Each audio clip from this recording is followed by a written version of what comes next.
You know Maruti Suzuki, they are the makers of lightweight, very durable cars. Cars so durable, in fact, that they will refuse to die even if the fuel quality goes bad. No matter how much the government decides to adulterate that fuel with ethanol, they'll simply keep running. They have, of course, had their stints with diesel. They have recently started their stint with hybrids as well, but now they are going full electric with this. This is the e-vitara, a nameplate that we already know of, but now electrified. In fact, this is a born electric, which is rather big news since Maruti Suzuki is getting into the space.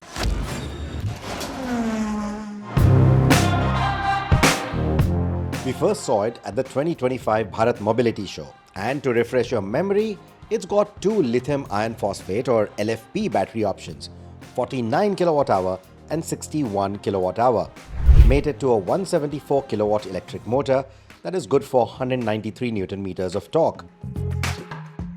It's got a claimed WLTP range of over 340 kilometers, which is probably longer than most Tinder relationships right now. Why WLTP? Well, because we are driving in UK in November, so that's peak November weather for UK. Drizzling a little bit, maybe just opening up a little bit like this, a little bit of slush, a little bit of wet roads, lots of leaves on the road, so you get it. It's a bit tricky, it's a bit uncertain. The car, however, seems super reliable. The way it drives, the way it's performing, it's quite good. Basically, it's the perfect weather to see if this electric Vitara can handle both physics and pessimism. So we have now seen it from the show floors in India to the roads of UK, which is currently the largest consumer of this Made-in-India eVitara. So what do I think about its design out in the open world? This is the chunkiest Vitara yet. And just like the Vitara, it's not trying to cosplay as something else. It's not trying to imitate some other car. It's an honest crossover design, which I think works really well. The LED DRLs, the squared off wheel arches, those 19-inch wheels, which probably will be downsized for the India spec model. All of that just looks quite nice. The proportions are spot on. It doesn't look too imposing, too in your face, doesn't look like it's trying to bite your head off, because there are no fake grills that are trying to cool an engine that doesn't exist, right? Everything seems purposeful and cleanly laid out. And that cleanliness is what is important. The compact proportions only tell half the story though. Space inside the cabin isn't the roomiest for the segment, but is likely to work for most. What you do get is a 40-20-40 split for the seats, so if you want to carry longer items or something, you have that better versatility right there, so shouldn't be a problem. You also get 3 adjustable headrests, so if you have to stuff 3 adults in the back, safety-wise you should be fine. Space-wise, I think 2 adults and a kid is going to be a more comfortable setup. And speaking of space, that's the kind of knee room that I get when I adjust the driver's seat to my driving preference.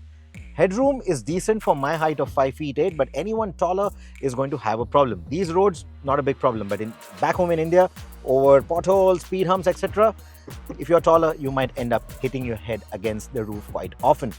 The sunroof doesn't extend all the way back, but despite that, even with the darker upholstery that you see here, the sense of roominess is quite nice. Even the window line is not too high, so children are also going to have a nice view outside of the windows. You also get ISOFIX style seat mounts here. So with a child seat, the view outside of the windows is going to be quite nice. So the sense of roominess is there. It doesn't feel as claustrophobic or as compact as we thought when we saw the car at the Auto Expo. Here out in the open, it definitely feels quite nice. Foot space is also quite decent, and under thigh support is not too bad. And because this is a born EV, because this is not retrofitted batteries on an older Vitara or something, because this is a born EV, the floor is actually quite nice and low. You're not sitting in a knees up position, which is very important. The upholstery feels upmarket compared to any of the eVitara's Nexa stableweights. But otherwise, the look and the feel of the cabin is familiar. Step in and you realize it's typical Maruti Suzuki interiors. By that I mean it's functional.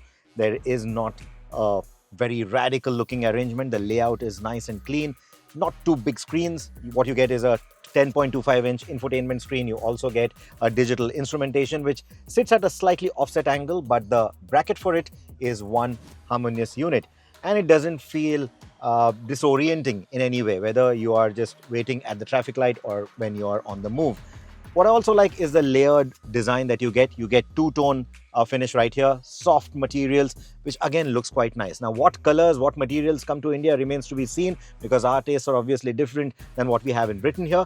But the overall fit and finish is that of a premium car. It doesn't feel like an entry-level Maruti Suzuki or a mid-level Maruti Suzuki. It feels nice and premium, and I hope all of that gets carried over to the Indian version as well, because at the end of the day, this is made in India. The plastics that you see at the bottom end, they are child-proof, pet-proof. The upholstery is quite nice as well. Again, remains to be seen what comes to India. But in terms of the space, I think it's quite nice, especially in the front. It feels nice and generous. You're not really sitting in a knees up position. You're not hitting your knees anywhere. The driver's position is very nice. You get a commanding view of the road.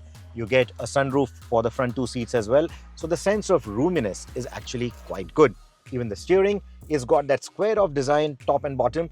So again, it doesn't look too futuristic or too aggressive, but at the same time feels pretty natural and feels a bit modern compared to the other Suzuki steering wheels that we've seen so far. The 10.25-inch touchscreen feels reasonably modern, and there is ambient lighting with 12 colors, all of which will be carried over to the India spec model too. Now, in terms of the boot space, you will not be able to plonk in large suitcases in here. Maybe one large suitcase should be fine, but otherwise that's the kind of space that you get. All your charging equipment is also going to go inside the floor. So in terms of boot space, not the roomiest around. This is the hardtech platform, but all new for electrification. It is a typical skateboard architecture, giving it the born electric credentials. The battery is neatly integrated into the floor, weight distribution feels sorted, and the ground clearance is pretty good, which means the B roads in UK or the Indian speed breakers both will keep this car unfazed. The moment you steer the e-Vitara onto the narrow British roads, the first thing you notice is how unintimidating it feels. Out here on the narrow roads, getting a judgment of all the four corners of the car is not a problem at all. So if you are looking to upgrade from a hatchback or a sedan, a compact sedan, etc., getting the judgment is not going to be something that is unnerving. That's a relief, because UK lanes were clearly designed for bicycles, sheep and the occasional Victorian horse cart, yet the Suzuki feels instantly familiar. And that theme continues. You can quickly come up to speed with this car, which is really good. And that's not the only bit that feels natural. What also feels natural is the way this car brakes, the way this car handles, the way this car drives. The power delivery is electric, yes, but never over-eager, which is a good thing. The throttle response, yes, it is instantaneous, but the way it builds up speed, it's nice and linear. It never feels unnerving. The 0 to 100 claim is 9.6 seconds, which is not fast, but not embarrassing either. Basically, there is measured progress, and that doesn't surprise new EV drivers, which is an excellent thing. The braking team clearly got the memo as well. The braking feels absolutely natural. And while I do miss having paddle shifters to cycle between regen modes, you do get a switch right here to give it that single pedal driving characteristic. And it works pretty well. I'm not on the brakes, and it can come to a complete halt when you need. Some of you might miss proper paddles behind the wheels to control the regeneration, but the calibration of the regenerative braking out of the box feels sorted enough for everyday use. Steering feel follows the same logic: predictable, light in town, grown up on the highway. It weighs up quite nicely. It doesn't feel as vague. And while the shape is slightly different, like we spoke of a little while back, it feels absolutely natural. So while driving, even when you are in a slightly sportier bent of mind, the squarish shape is not going to mess with the controls. It's a very normal car driving experience, and that is important. Move to an EV and suddenly being perched sky high because someone stuffed a battery under the seats is a common irritation, but the e-Vitara escapes that. You do get a nice commanding view of the road, but it's not like some of the other vehicles in the segment where retrofitting the batteries makes it feel like you're sitting on a bench, you're sitting a bit too tall compared to the rest of the proportions of the car. You don't get that feeling in here. Here it feels very car-like to drive. Even the refinement maintains that honesty. At low speeds, it isn't those spookishly silent EVs. It isn't spookishly quiet in here, and I can still hear quite a bit. I can hear a bit of the road, and that's not in a bad way. Which is great. Cars shouldn't feel like an MRI machine. If your reference point is the MG Windsor or the Mahindra BE6, this one feels more mechanically honest, less filtered. And then comes the surprise, ADAS. On British roads, with perfect lane markings and predictable traffic, the system actually behaves confidently. It still works pretty well. Even in these driving conditions, slightly foggy, slightly drizzly, we have seen adaptive cruise control. So irrespective of what is the higher limit you've set for the speed, it will also adjust the speed of the car depending on the speed of the vehicle in front of you. However, what it's not doing, even in the better UK conditions, is reading speed limits and then automatically reducing the speed as per the limit that you have here. It's still then behaving as per what you have set. If there is no vehicle in front of you, I've set 50 and the speed limit is 20, it will continue at 50. It will not drop it down to 20. When you have put it on adaptive cruise control with the steering assist on and the lane keep assist on, when you have a curve in the road, it will automatically drop the speed a little bit so that you arc a clean line through the corner. Push it harder and the physics eventually reminds you that you're hauling a 61 kilowatt-hour battery. The curb weight is a chunky 1700 kilos. That's over 400 kilos more than the strong hybrid Grand Vitara, which has an engine and batteries. But the suspension has been beefed up accordingly. Over patchy B roads and broken tarmac, it feels composed and not crashy. It does feel a bit firm. It does feel a bit heavy. Of course, the suspension tuning is going to be different for the India spec vehicle. It will be tuned for the Indian road conditions. But here, for the UK spec, on the UK road, it does make its weight evident. And yet, the balance is reassuring. Even when body roll leans into the outer wheels, nothing feels clumsy. And when you're pushing it around bends, you again feel the weight being thrown over the outer wheels. You can feel all that happening. So yes, this is not an enthusiast dream or anything. It's still a conservative family car. Ride quality? Exactly what you would expect from an EV that wears the Vitara badge. It's not something that you will really complain about. But from an EV standpoint, it's actually much better than what we've experienced in some of the other cars. So ride and handling, very comparable to the Vitara or the Grand Vitara that we've experienced so far. And that is very good news for India. And range? Well, this isn't the place for a full-blown deep dive.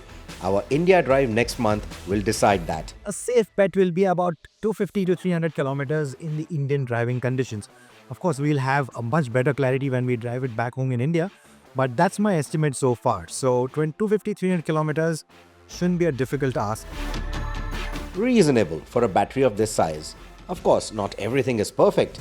The moment you shift into reverse, the nostalgia hits. The reversing camera is just very low resolution. The resolution definitely needed to be better. The active guidelines are still missing. It still feels like a very entry-level system. And the audio system? Is pretty decent, but we've seen better and we've heard better. So I would have definitely liked a better audio system as well. Still, these are footnotes in a car whose biggest win is how unintimidating, accessible and friendly it feels. What really stands out for this vehicle is how easy and how natural it feels. And that is going to be something that a lot of people are going to appreciate about the e-Vitara, especially if they are moving from ICE to EV. Suzuki hasn't tried to reinvent itself with the e-Vitara. It hasn't chased wild performance numbers or fancy screen theatrics. Instead, it has built an EV that feels familiar for a first-time buyer. Sorted enough for long-term confidence and honest enough to slide into daily life without any drama, just the way a Maruti Suzuki should be. So should you care? So I think this is an honest effort at being an honest electric SUV or crossover in its space. It's not trying to be aggressive or futuristic just for the sake of it. It's not trying to plonk in massive screens on the inside just for the sake of screaming technology. It's taking the proven formula of the Vitara or the Grand Vitara of easy engineering, good commanding view of the road, a decent presence that doesn't become too radical. It's taking all of that and simply swapping an internal combustion engine for electrons. It's coming in December 2025, will be made locally, expected to slot above the Grand Vitara Hybrid and maybe just a little below the Mahindra BE6, at least that's what I'm hoping. So if the pricing is right, it could be India's first accessible, no-nonsense premium electric SUV from a Japanese brand. And yes, we will be driving it on home soil next month, where the real test begins. Speed breakers, potholes, bad electricity, and the sheer chaos of Indian traffic. Stay tuned.